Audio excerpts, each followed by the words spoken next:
Good morning. Good morning बच्चे लोग। चलो, तो बेटा हम लोग लास्ट क्लास में देखे थे, रिकॉर्डेड क्लास में, कि हम अलग अलग शेप के जो ये होते हैं, अलग अलग शेप के जो बॉडीज होते हैं, हम उनको अलग अलग एक्सिस में अगर घुमाते हैं तो मोमेंट ऑफ इनर्शिया अलग अलग होता है। और मैंने आपको रॉड का, रिंग का दोनों डिराइव करके दिया, और मैंने बोला बाकी सब का डेरिवेशन अभी जरूरत नहीं है, आप बस फॉर्मूला सब रट लो। अब आप सोचोगे सर इतने सारे फॉर्मूले कैसे रटेंगे, सर इतने सारे फॉर्मूले कैसे रटेंगे? बड़ा ही आसान है। आपको फिगर के लिए हर फिगर के लिए एक ही फॉर्मूला रटना होगा। जैसे अगर आप ये रॉड को घुमा रहे हैं इस एक्सिस के अबाउट, तो ml²/12, बस इतना ही याद रखिए। फिर अगर आपसे कोई पूछता है कि अगर रॉड इस एक्सिस के अबाउट घूम रहा है, देख रहे एंड के अबाउट, तो मोमेंट ऑफ इनर्शिया कितना होगा, तो उसको रटने की जरूरत नहीं है, हम कैलकुलेट कर सकते हैं तुरंत, एकदम झटके में, पट से। कैसे? By using these two theorem. और आपको तो इनका भी प्रूफ का भी जरूरत नहीं है ना। हालांकि ये चैप्टर तो स्टेट बोर्ड में 12th में है, तो ये क्वेश्चन तो हर साल पूछता है, या तो पैरेलल एक्सिस थ्योरम या फिर परपेंडिकुलर एक्सिस थ्योरम। ये तो पूछता ही पूछता है, एक क्वेश्चन पक्का है 2 मार्क्स या 3 मार्क्स के लिए। छोड़ देंगे उसमें क्या, ऐसा नहीं है, छोड़ना नहीं है, आपको सॉल्व करना है, बहुत इजी है। देखिए, बस आप समझिए। पहले है पैरेलल एक्सिस थ्योरम, नाम ही काफी है। यानी पैरेलल एक्सिस थ्योरम, यानी ये थ्योरम तब काम आएगा जब दो एक्सिस पैरेलल होंगे। एग्जांपल्स आपके सामने हैं, ये दोनों एक्सिस पैरेलल है, ये दोनों एक्सिस पैरेलल है ना। यहां देखिए रॉड के लिए ये एक्सिस और ये एक्सिस पैरेलल है, इसलिए नाम क्या है, पैरेलल एक्सिस थ्योरम। अब देखिए, ध्यान से देखिए, ये वाला जो एक्सिस है ये सेंटर ऑफ मास से पास हो रहा है। आप जानते हैं कि रिंग का सेंटर ऑफ मास सेंटर पे होता है ना। सिमिलरली ये स्फीयर है, सॉलिड स्फीयर, इसका सेंटर ऑफ मास सेंटर पे होता है, तो ये जो एक्सिस है वो सेंटर ऑफ मास से पास हो रहा है। यहां पर देखिए ये रॉड है, इसका सेंटर ऑफ मास बीच में होगा, तो ये जो एक्सिस है वो सेंटर ऑफ मास से पास हो रहा है। यानी दो एक्सिस में से एक एक्सिस सेंटर ऑफ मास से पास होना अति अनिवार्य है। समझे? दो एक्सिस में से एक एक्सिस सेंटर ऑफ मास से पास होना अति अनिवार्य है, वरना ये थ्योरम कोई काम का नहीं। तो उस एक्सिस को नाम मैंने दिया है आईसी, आईसी, आईसी, तीनों में, ये तीनों एग्जाम्पल है, समझा। दूसरा एक्सिस कहीं से भी पास हो, दूसरा एक्सिस कहीं से भी पास हो, यहां से पास हो, एज ऑफ द रिंग, कहीं से भी पास हो, समझे, कहीं से भी पास हो, यहां से भी पास होगा तो चलेगा, रिंग के बाहर, यहां से पास होगा तो भी चलेगा, रिंग के अंदर, कहीं से भी दूसरा एक्सिस पास हो, बस दोनों एक्सिस आपस में पैरेलल होना चाहिए। कौन कौन से? एक वो जो सेंटर ऑफ मास से पास हो रहा है वो, और एक जो दूसरा वाला कहीं से भी वाला, समझे। तो IO नाम दिया है मैंने दूसरे वाले का, दूसरे वाले का नाम मैंने दिया है IO, और बोला है कि it is parallel to IC, समझे। और हमें उन दोनों के बीच का डिस्टेंस मालूम होना चाहिए, समझे, उन दोनों के बीच का डिस्टेंस मालूम होना चाहिए, उन दोनों के बीच का डिस्टेंस मालूम होना चाहिए, और उसका नाम दिया है मैंने H। तो नियम कहता है कि इस एक्सिस के अबाउट जब बॉडी घूमेगा सुनिए ध्यान से, इस एक्सिस के अबाउट जब बॉडी घूमेगा तब अगर उस बॉडी का मोमेंट ऑफ इनर्शिया IO है और जब बॉडी सेंटर ऑफ मास से पास होता हुआ एक्सिस के अबाउट घूमेगा और वो एक्सिस IO के साथ पैरेलल भी होगा और उस समय उसका मोमेंट ऑफ इनर्शिया कहलाएगा IC, तो आपको IO पता चल जाएगा अगर आपको IC और उन दोनों एक्सिस के बीच का डिस्टेंस मालूम है तो। ये देखिए पता कराने वाला जो फार्मूला है वो ये है, ये आपको आंसर देगा। क्या है ये? IO is equal to IC plus MH square, where M is the पूरा बॉडी का मास। समझा? Let have an example.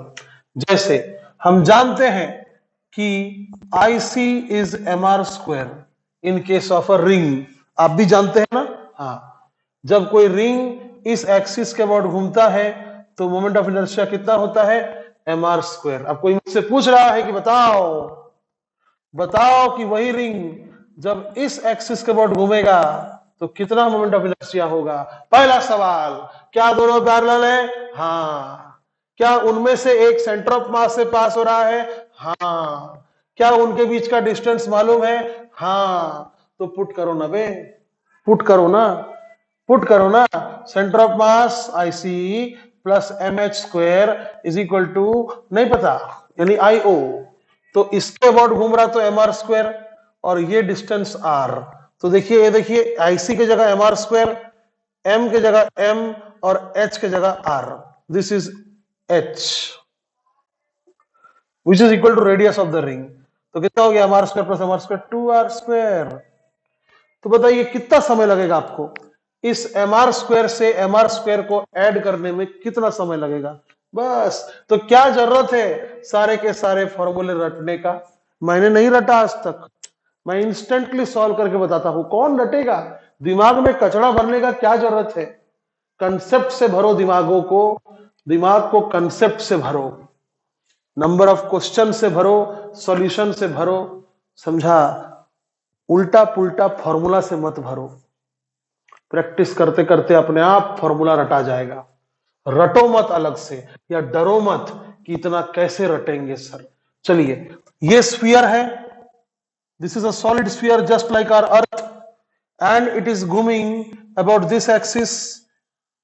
तो किसी ने पूछा कि इस एक्सिस के अबाउट अगर घुमा तो कितना मोमेंट ऑफ इनर्शिया होगा? ओके, पहला सवाल, क्या एक एक्सिस सेंटर ऑफ मास से पास हो रहा है?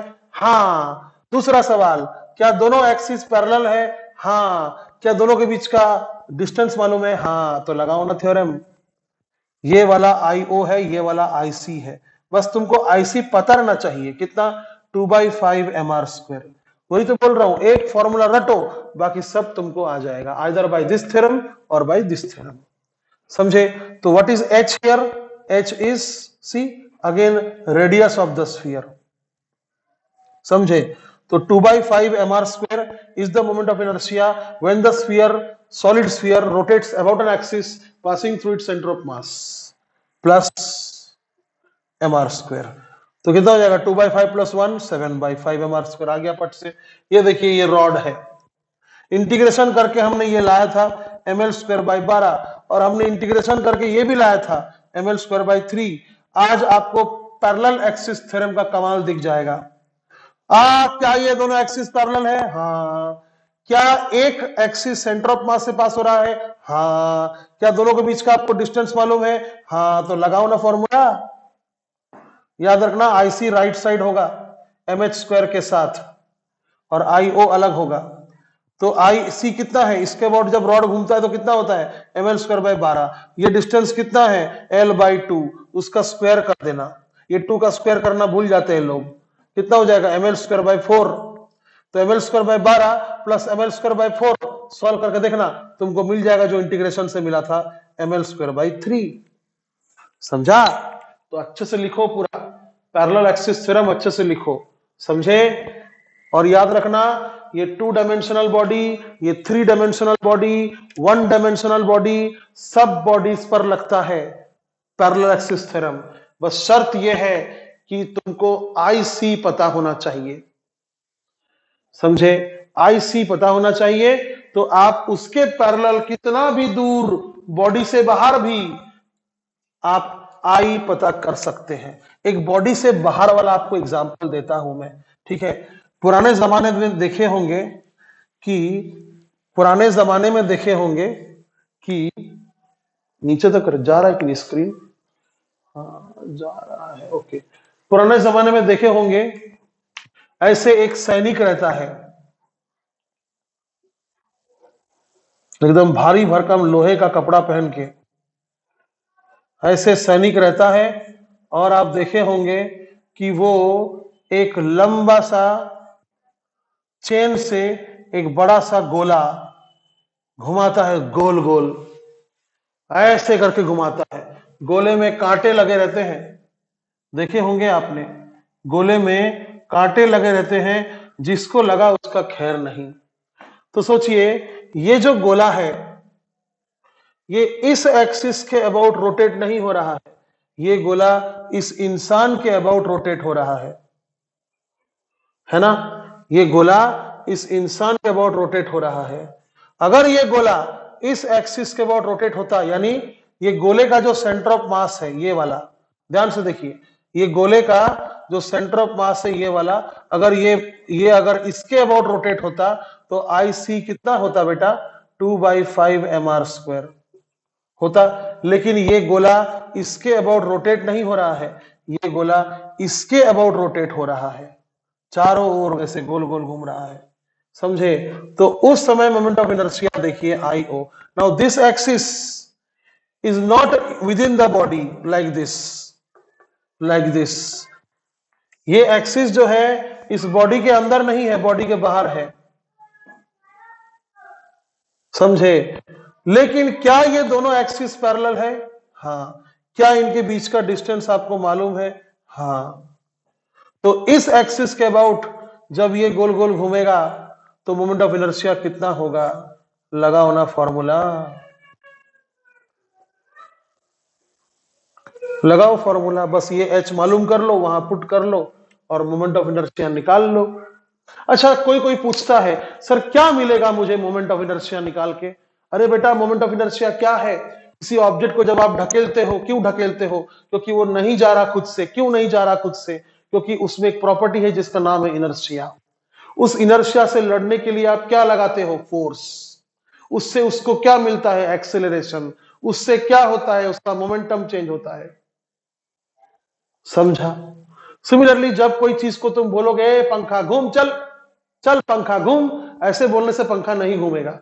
पंखा को घुमाने के लिए उससे लड़ना पड़ेगा। उसमें एक टेंडेंसी है कि मैं नहीं घूम रहा था, मैं नहीं घूमूंगा, समझे? और उस टेंडेंसी को, उस नियत को खराब करने के लिए, तोड़ने के लिए मुझे क्या लगाना चाहिए? ऑब्जेक्ट को घुमाने के लिए क्या लगाना चाहिए?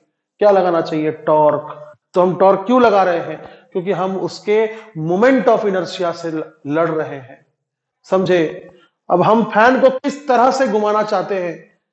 जिस तरह से घूमता है उस तरह से ही घुमाएंगे, बट हम कोई दूसरा चीज को किस तरह घुमाना चाहते हैं? ऐसा घुमाना चाहते हैं कि ऐसा घुमाना चाहते हैं? ये देखिए, ऐसा घुमाना चाहते हैं कि हम इसको ऐसा घुमाना चाहते हैं, ऐसा घुमाना चाहते हैं, कैसा घुमाना चाहते हैं? उस हिसाब से हमको अलग अलग तरह का तकलीफ उठाना पड़ेगा, मतलब हमको अलग अलग तरह का टॉर्क लगाना पड़ेगा।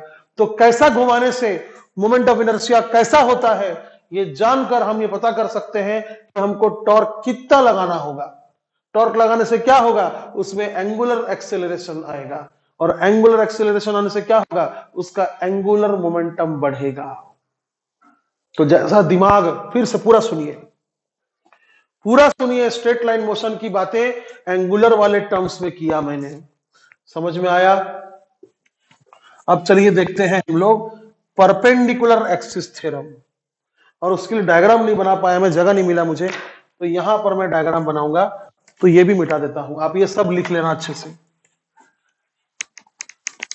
अब ये भी बड़ा काम का थ्योरम है। और इसमें तो एक आजादी भी है, इसमें तो एक आजादी भी है कि कोई एक्सिस को सेंटर ऑफ मास से पास होने का जरूरत नहीं है, बट एक जबरदस्त वाला रेस्ट्रिक्शन भी है कि साला बॉडी 3 डायमेंशनल नहीं चलेगा, 1 डायमेंशनल भी नहीं चलेगा, 2 डायमेंशनल बॉडी होना चाहिए। सर 2 डायमेंशनल बॉडी मतलब जैसे थाली, अबे plate, plate, square plate, triangular plate, पत्ता जैसा, किसके जैसा? पत्ता, जिसको बायोलॉजी में हम लोग लैमिना बोलते हैं। इसलिए बॉडी कैसा होन लैमिनार होना चाहिए। मतलब क्या मतलब है लैमिनार का?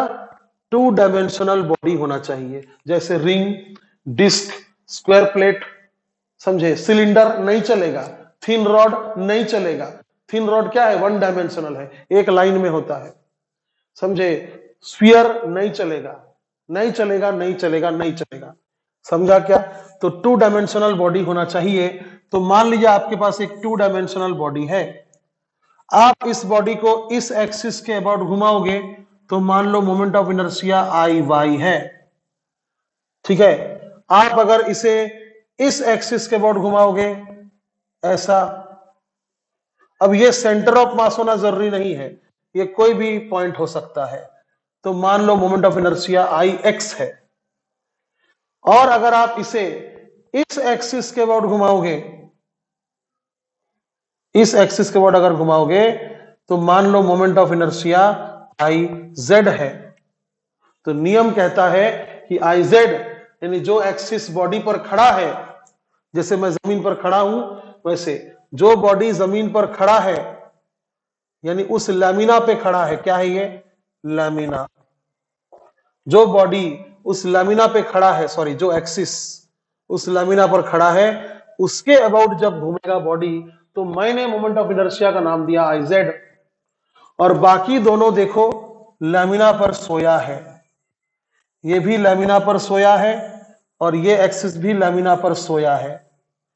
जब इसके अबाउट बॉडी घूमेगा तो नाम आई एक्स दिया मैंने, जब इसके अबाउट बॉडी घूमेगा तो नाम आई वाई दिया मैंने। तो नियम कहता है कि इन दोनों का एडिशन करेंगे तो ये मिलेगा, इन दोनों का अगर आप एडिशन करेंगे तो ये मिलेगा। देखिए पढ़िए, if I X and I Y are the moment of inertia of a laminar body about the axis perpendicular to each other.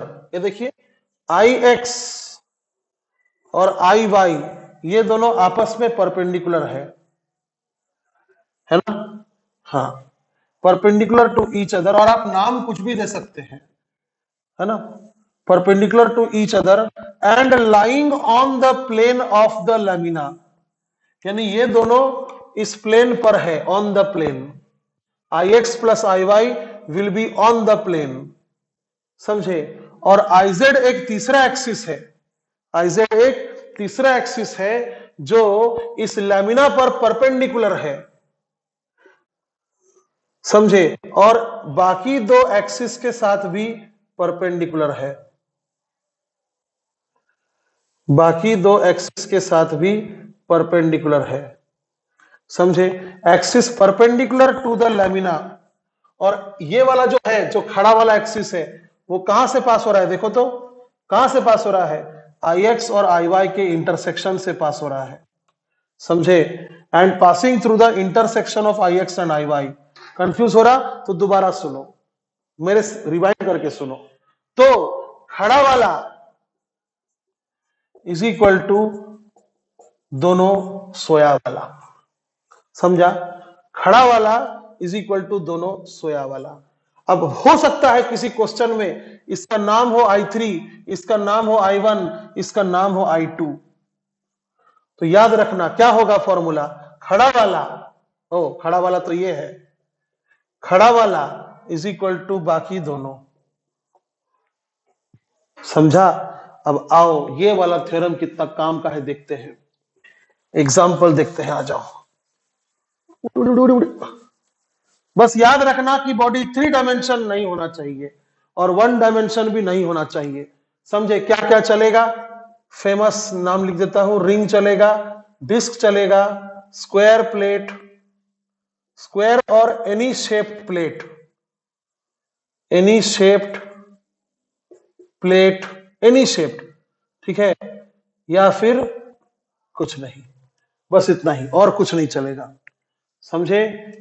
समझे? जो पत्ता में, पत्ता जैसा जो हो, चलो देखते हैं, आओ। मान लो एक रिंग है, मैंने बोला था बस याद कर लो बेटा कि ऐसे घुमाओगे तो moment of inertia will be mr²। तो किसी ने बोला कि सर ऐसे घुमाएंगे तो लगा दो परपेंडिकुलर एक्सिस थ्योरम।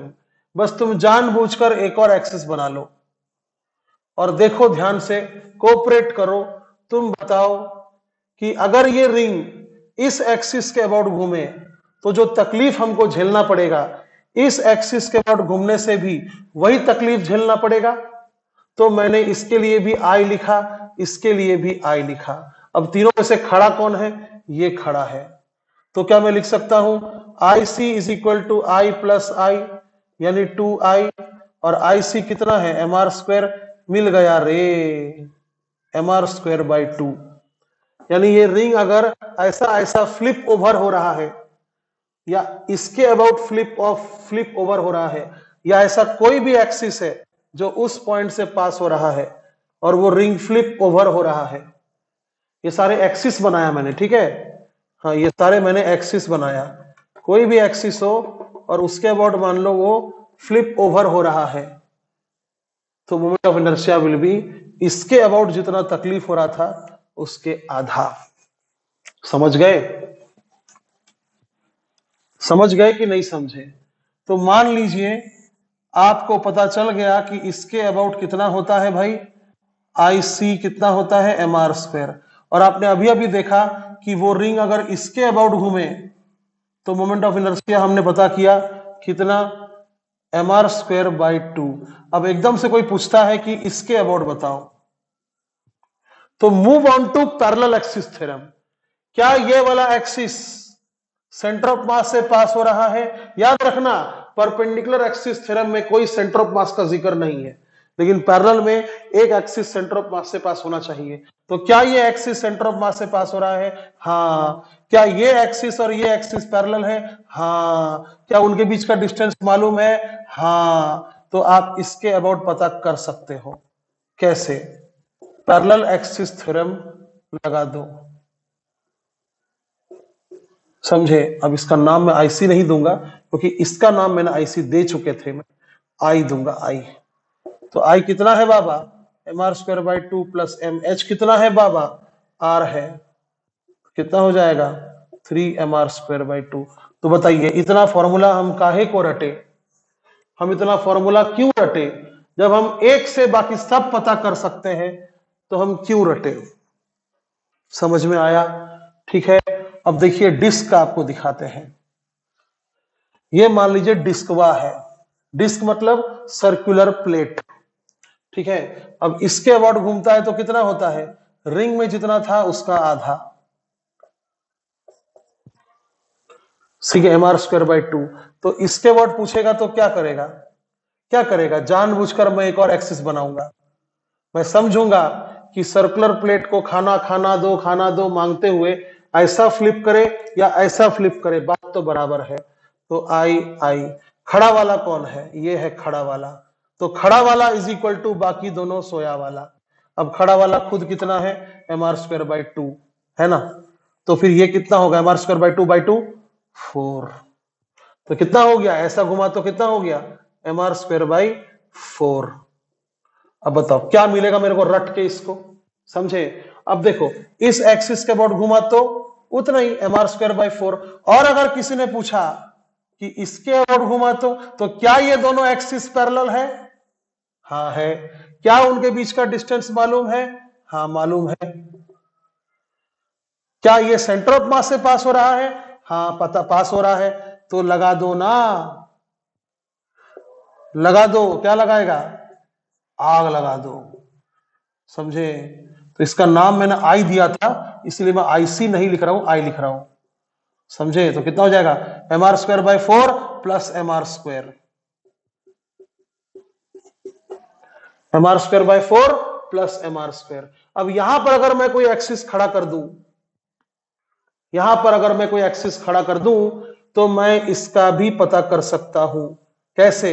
एक तो पैरेलल एक्सिस थ्योरम लगा के, इसके साथ पैरेलल है, ध्यान से देखो, इसके साथ ये पैरेलल है, तो मैं इनके साथ इनको अगर लगा दिया पैरेलल एक्सिस थ्योरम तो mr² by 2, ध्यान से देखो, ऐसा घुमा तो mr² by 2 प्लस mr² कितना हो जाएगा 3mr² by 2, mr² by 2 plus mr², 3mr² by 2। और मैं चाहूं तो यहां पर परपेंडिकुलर एक्सिस थ्योरम भी लगा सकता हूं, क्योंकि परपेंडिकुलर एक्सिस थ्योरम मुझे नहीं बोलता है कि सेंटर ऑफ मास से पास होना चाहिए, वो कहीं से भी पास हो सकता है।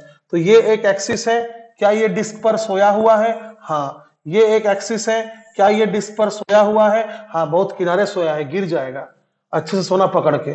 तो इसके अबाउट मान लीजिए आई एक्स नाम है। अच्छा, आई ओ नाम जब था तो मैं चेंज क्यों करूंगा? इसके अबाउट नाम आई ओ है और वो कितना है 5mr² by 4। ये पता किया ना मैंने, इसके साथ पैरेलल एक्सिस थ्योरम लगाकर मैंने ये पता किया कितना 5mr² by 4। और इसके अबाउट वो मैंने पहले ही पता किया था mr² by 4। तो ये और ये दोनों लेटे हुए हैं और ये भाई साहब खड़े हैं। तो खड़े हैं को नाम दे देते हैं आई जेड। तो I Z is equal to दोनों सोया हुआ, आई ओ प्लस आई ओ कितना है? आई ओ है 5mr² by 4 और आई कितना है mr² by 4। कितना होगा ऐड करने से 6mr² by 4। आ गया रे बेटा 3mr² by 2 आंसर आ गया। देखा? तो इसके साथ पैरेलल लगाया तो भी कितना आया 3mr² by 2 और इन दोनों के साथ परपेंडिकुलर लगाया तो भी कितना आया mr² by 2। इसका मतलब परपेंडिकुलर एक्सिस थ्योरम सच है अगर कोई इंटरसेक्शन